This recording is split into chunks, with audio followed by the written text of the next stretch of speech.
نحمده ونصلي ونسلم على رسوله الكريم أما بعد فأعوذ بالله من الشيطان الرجيم بسم الله الرحمن الرحيم وَلَقَدْ خَلَقْنَا الْإِنسَانَ مِنْ صَلْصَالٍ مِّنْ حَمَإٍ مَّسْنُونٍ،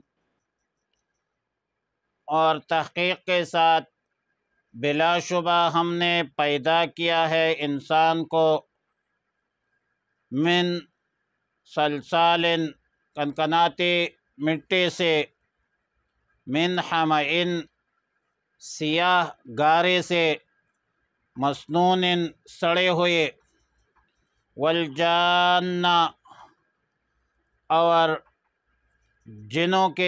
جن کو خلقناہ ہم نے پیدا کیا ہے من قبل اس سے پہلے، من نار السموم وہ بیدوئی کی آگ سے، وَإِذْ قَالَ رَبُّكَ اور جب کہا تیرے رب نے للملائکۃ فرشتوں کو، انی خالق میں پیدا کرنے والا ہوں، بشراً ایک بشر کو، انسان کو، من صلصال کنکناتی مٹی سے، من حمئ مسنون سیاہ گارے سے، سڑے ہوئے سے، فَإِذَا سَوَّيْتُهُ اور پھر جب میں اسے درست کر لوں، وَنَفَخْتُ فِيهِ اور پھونک دو اس میں، من روحی اپنی روح سے، فَقَعُوا لَهُ ساجدین تو تم گر پڑو اس کے لیے سجدہ کرتے ہوئے۔ مذکورہ آیتوں میں انسان اور جنات کی تخلیق کا تذکرہ ہے۔ ابلیس کو سجدہ کرنے کا حکم ہے اور ابلیس کے انکار کا ذکر ہے سجدہ سے۔ فرمایا کہ ہم نے وَلَقَدْ خَلَقْنَا الْإِنسَانَ ہم نے تحقیق کے ساتھ انسان کو پیدا کیا ہے۔ آیت نمبر 28 میں بشر فرمایا، سورۃ البقرہ اور سورہ اعراف میں، سورہ بنی اسرائیل میں اور قرآن کریم کے اکثر مواضع پر کبھی لفظ انسان کی تخلیق کا ذکر ہے، کبھی بشر کی تخلیق کا ذکر ہے، اور ظاہر ہے کہ لفظ انسان میں فطرتاً جو چیز ہے جو ممتاز کرتے ہیں وہ یہ ہے کہ یہ تنہائی کو ناگوار سمجھتے ہیں اور ایک دوسرے کے ساتھ مل کر مانوس رہنے کو پسند کرتے ہیں۔ اس لیے انسان کا نام انسان ہی رکھا، انس سے ہے، محبت ہے اس میں۔ اور لفظ انسان میں مرد اور عورت دونوں شامل ہے، جبکہ بشر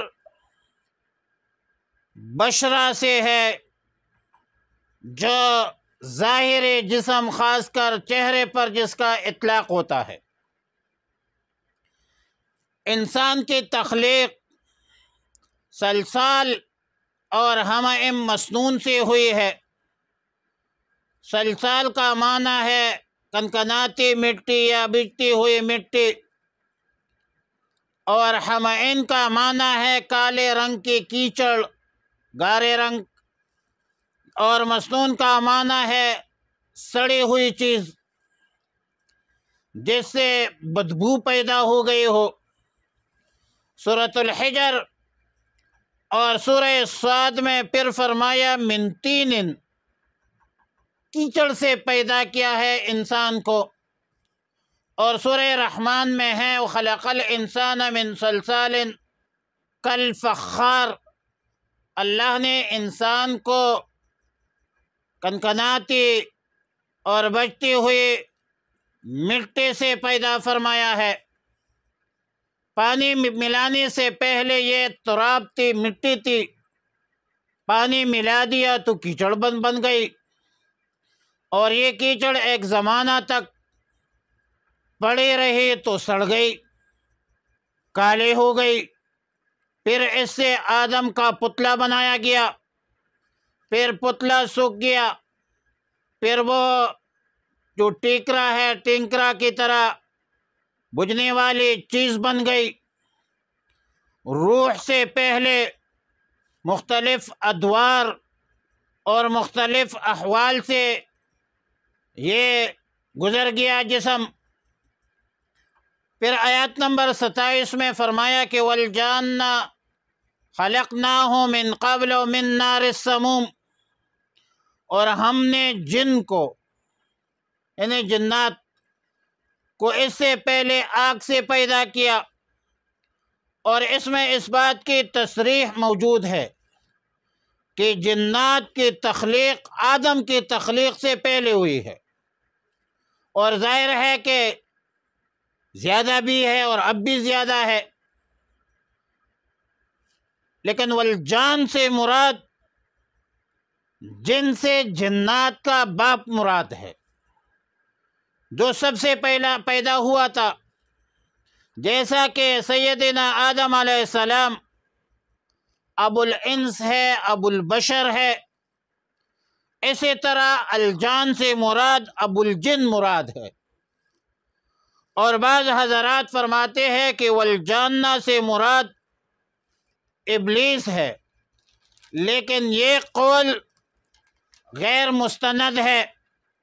احکام المرجان میں سیدنا عبداللہ ابن عباس رضی اللہ تعالی عنہما سے منقول ہے کہ جنات کا باپ جو سب سے پہلے پیدا کیا گیا تھا اس کا نام سومی تھا، پھر اسی سے جنات کے آبادی زمین میں 2000 سال گزر چکے تھے، اور ایک قول کے مطابق 40,000 سال گزر گئے تھے۔ انہوں نے زمین پر فساد کیا، یہاں تک کہ جنات نے اپنے بادشاہ یوسف کو قتل کیا تھا، اور ایک قول کے مطابق یوسف جنات کا پیغمبر تھا۔ فرشتوں نے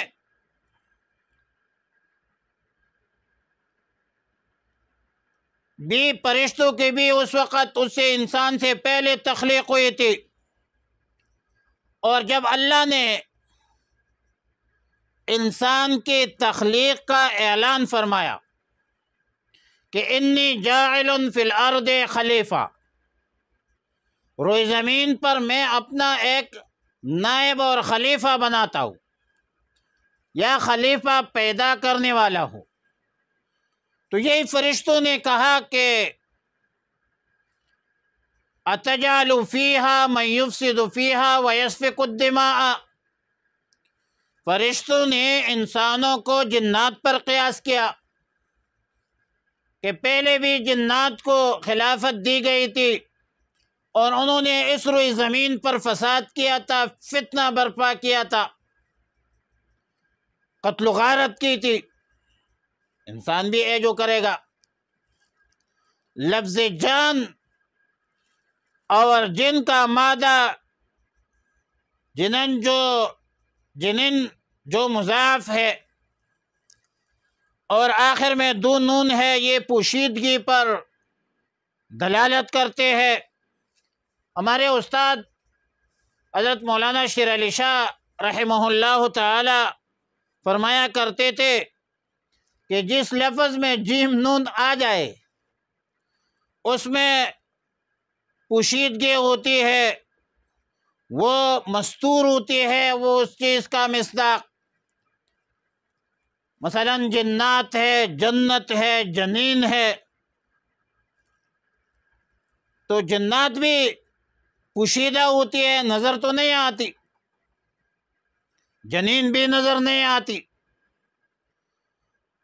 اور سورہ حجر میں جنات کی پیدائش تو نارے سموم سے بیان فرمایا، اور سورہ رحمان میں فرمایا وَخَلَقْنَا الْجَانَّ مِن مَارِجٍ مِن نار۔ مارج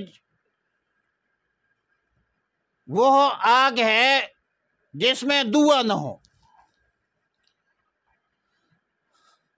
آگ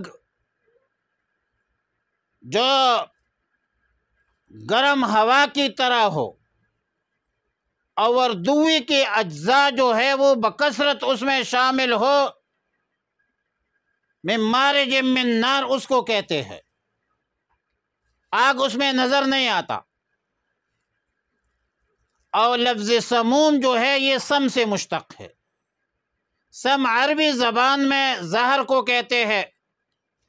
صاحب روح المعانی علامہ آلوسی رحم اللہ الباری سیدنا عبداللہ ابن عباس رضی اللہ تعالی عنہما کا قول نقل کرتے ہیں کہ الریح الحارۃ التی تقتل، یعنی وہ آگ ہوا جو قتل کر دیتی ہے، یعنی وہ آگ کی وہ ہوا جو انسان کو قتل کرے اس کو سموم کہتے ہیں۔ پھر لکھتے ہیں کہ وسمیت سم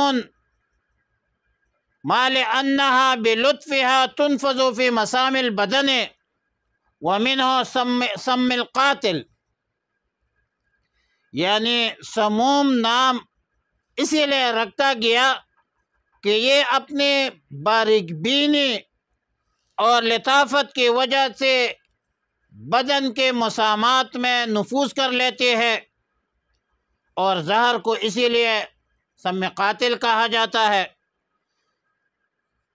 پھر روح المعانی لکھتے ہیں کہ والمراد من النار المفرطۃ الحرارہ، یعنی نار سموم سے وہ آگ مراد ہے جو زیادہ گرم ہو، چونکہ ابلیس جن کی جنس میں سے ہے، جیسا کہ سورہ کہف میں ہے کان من الجن ففسق عن امر ربہ۔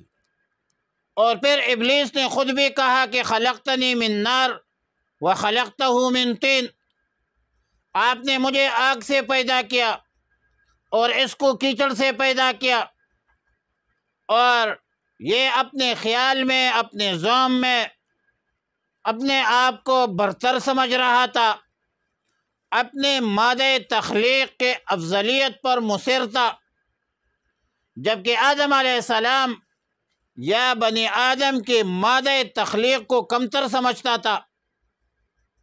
حالانکہ بات الٹ ہے، خاک جو ہے یہ افضل ہے، خاک مٹی جو ہے یہ افضل ہے جس میں تعمیر ہے، اور آگ جو ہے یہ مفضول ہے، یہ غیر افضل ہے۔ آگ میں تو تخریب ہے، اب تعمیر و تخریب میں کتنا فرق ہے؟ اور ظاہر ہے کہ انسان کے اندر تعمیری سوچ ہونا چاہیے۔ اگر انسان کامل ہے اور فطری طور پر وہ عقل سلیم رکھتا ہے تو اس کا سوچ بھی تعمیری ہونا چاہیے، جبکہ شیطانی سوچ جو ہے اس میں تخریب ہوتی ہے۔ خلقت کے اعتبار سے شیطان آگ سے پیدا ہے، انسان مٹی سے پیدا ہے، آگ میں تخریب ہے، مٹی میں تعمیر ہے۔ آیات نمبر 29 میں فرمایا فَإِذَا سَوَّيْتُهُ وَنَفَخْتُ فِيهِ مِن روح وَنَفَخْتُ مِن روحِي، یہ ایک مستقل بحث ہے، موضوع ہے کہ روح جسم ہے یا جوہر مجرد ہے۔ اس حوالے سے علماء حکماء کا زمانہ قدیم سے ایک اختلاف چلا آ رہا ہے۔ شیخ عبد الرؤوف منادی کا قول ہے کہ اس میں حکماء کے 1000 اقوال ہے، مگر تمام تر اقوال یہ قیاس پر مبنی ہے، اندازے ہے، منطق ہے۔ اور پھر خاص کر امام فخر الدین رازی، امام غزالی رحمۃ اللہ علیہ اور فلاسفہ جو جمہور ہے اس کا قول ہے کہ روح جو ہے یہ جوہر مجرد ہے، اور اس پر امام فخر الدین رازی نے 12 دلائل قائم کی ہے۔ مگر جمہور امت کے نزدیک، امت مسلمہ کے نزدیک، روح ایک جسم لطیف ہے، اور آیات میں جو وَنَفَخْتُ فِيهِ مِن روحِ، نفخ کا معنی ہے پونکنا۔ مولانا اشرف علی تھانوی رحمۃ اللہ علیہ فرماتے ہیں کہ اگر بقول جمہور روح جسم لطیف ہے تو اس میں پونکنا بھی ظاہر ہے، اور جوہر مجرد مان لیا جائے تو پونکنے کا معنی اس کا بدن سے تعلق پیدا کر دیتا ہے، بلکہ پیدا کرنا ہوگا، جیسا کہ بیان القرآن میں لکھا ہے مولانا اشرف علی تھانوی رحمۃ اللہ علیہ نے۔ مجھے جو عزیز ہے، جس قول کو میں پسند کرتا ہوں، میرے اکابر پسند کرتے ہیں، وہ قول ہے حضرت مولانا قاضی ثناء اللہ پانی پتی رحمہ اللہ الباری کا۔ فرماتے ہیں کہ روح کی 2 قسم ہے، ایک روح علوی ہے اور ایک روح سفلی ہے۔ روح علوی مادہ سے مجرد ہے، اللہ کی مخلوق ہے، جس کے حقیقت کا ادراک تو مشکل ہے، اور پھر یہ اوپر نیچے جو 5 درجات ہے یہ بنظر کشف جو ہے وہ محسوس کرتے ہیں لوگ، اور وہ 5 یہ ہے کہ ایک قلب ہے، روح ہے، سر ہے، خفی ہے، اخفا ہے۔ یہ سب لطائف ہے عالم امر میں سے، جس کی طرف اللہ نے اشارہ فرمایا کہ قُلِ الرُّوحُ مِنْ أَمْرِ رَبِّي۔ امر ربی عالم امر میں سے 5 چیزیں ہیں: قلب، روح، سر، خفی اور اخفا۔ اور روح سفلی وہ بخار لطیف ہے جو بدن انسان کے عناصر 4، انسان کے عناصر 4 کیا ہے؟ آگ ہے، پانی ہے، مٹی ہے، ہوا ہے۔ اس روح کو، روح سفلی کو نفس بھی کہا جاتا ہے۔ اللہ تعالیٰ نے روح سفلی کو ارواح علویہ کا آئینہ بنایا ہے۔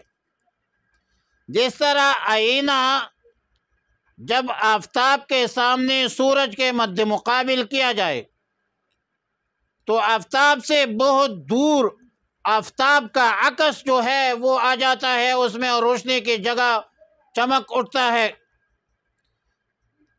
روح سفلی اپنی کیفیات اور آثار کے ساتھ جس کو ارواح علویہ سے حاصل کیا، اس کا تعلق بدنی انسانی میں سب سے پہلے وہ دل کے ساتھ ہوتا ہے، قلب کے ساتھ ہوتا ہے، اور اس تعلق کا نام حیات ہے، اس تعلق کا نام زندگی ہے۔ دیکھو، اگر انسانی دل جو ہے وہ حرکت بند کرے تو بندہ مر جاتا ہے، ہارٹ اٹیک ہو جاتا ہے۔ پھر کہتے ہیں کہ حرکت قلب ہونے سے انتقال کر گئے۔ اس کی وجہ یہ ہے کہ روح سفلی کے تعلق سے سب سے پہلے انسان کے دل میں حیات پیدا ہوتا ہے، ادراکات پیدا ہوتا ہے، احساسات پیدا ہوتا ہے، اور پھر پورے بدن میں جو ہے وہ پھیل جاتی ہے۔ اور اسی وجہ سے دل کو رئیس الاعضاء کہا جاتا ہے۔ جس طرح رئیس الوزراء ہوتا ہے، تمام وزیروں کا وزیر اعظم ہوتا ہے، اس طرح پورے بدن میں، پورے بدن کا جو بادشاہ ہے وہ دل ہے۔ وہ کیا؟ دل کے آئینے میں ہے تصویر یار، جب ذرا گردن جھکا لی دیکھ لی۔ بدن انسانی میں جو پھیلتا ہے، سرایت کرتا ہے، وہ جو سرایت ہے، جو پھیلنا ہے، اس سے ہی نفخ سے تعبیر کیا گیا۔ یہ دل جو ہے، یہ ٹرانسفارمر ہے، یہ سپلائی کرتا ہے، انداموں کو کرتا ہے، ہاتھ کو، پاؤں کو۔ یہ رگ ہے جو ہے ٹرانسمیشن لین ہے، وہاں سے یہ پھیلتی ہے، فزیکلی، جسمانی طور پر بھی اور روحانی طور پر بھی۔ اور جسمانی طور پر تو واضح ہے کہ دل جو ہے وہ خون جو ہے وہ رگوں کے ذریعے انداموں تک پہنچاتے ہیں۔ روحانی طور پر تو یہ ہے کہ ان فی جسدک مضغہ اذا صلحت صلح الجسد کلہ۔ نبی علیہ السلام نے فرمایا کہ تمہارے جسم میں ایک لوتڑا ہے، گوشت کا ٹکڑا ہے، جب وہ ٹھیک ہو تو پورا جسم آپ کا ٹھیک رہے گا۔ وَإِذَا فَسَدَ فَسَدَ الْجَسَدُ، جب وہ فاسد ہو جائے تو پورا جسم آپ کا فاسد ہو جائے گا۔ الا وہی القلب، خبردار کہ وہ دل ہے۔ تو دل جو ہے یہ پورے جسم کو روحانی طور پر، جسمانی طور پر سپلائی کرتا ہے۔ جو روشنی ہے، اور دل جو ہے ایمان کا محل ہے۔ ایمان کا محل، ایمان کوئی دماغ میں، پاؤں میں، ہاتھ میں نہیں ہوتا۔ ایمان کا جو محل ہے وہ دل ہے۔ اور پھر اللہ تعالیٰ نے من روحے کی نسبت اللہ تعالیٰ نے اپنی طرف کر دی، اور اس تمام مخلوقات میں عالم انسانیت کی شرافت اور کرامت جو ہے وہ ظاہر کر دی۔ ظاہر ہے کہ انسان کے پیدائش میں اگرچہ مٹی کا عنصر غالب ہے، مٹی کی طرف نسبت کی گئی ہے،